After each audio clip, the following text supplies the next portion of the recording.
So, you tried to start a new Crusader Kings 3 playthrough, and in the character creation screen you find yourself debating on whether you should go for better educational traits or congenital ones. You feel like you have to choose between forsaking a buff that could last entire generations or having a powerful character optimized for a particular playstyle. But what if I told you, my dear viewer, that you could have it all? Here are the things that you must do in order to achieve this.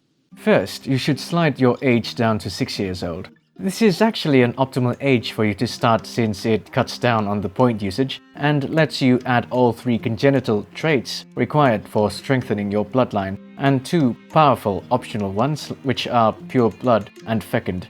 With the remaining points available, you could easily allocate them to stat points you want and also the childhood personality trait that corresponds to the sort of build you're trying to go for.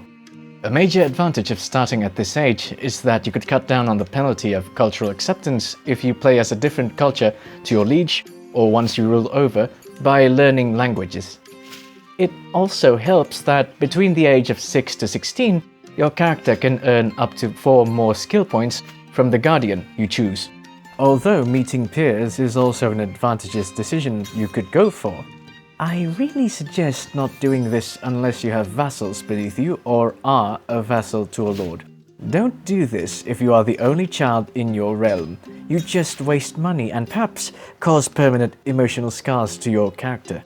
There is one caveat to starting as a child, however, which would be starting as a tribal lord. It wouldn't be as bad if the faction you play is rather powerful, or perhaps start as a vassal to one. I did this once as the chief of Austerland, and it was probably the scariest 10 years I've went through in this game. It was not fun to have a neighbor who is far more powerful than you and hungry for more land. That's all I have to say in this video.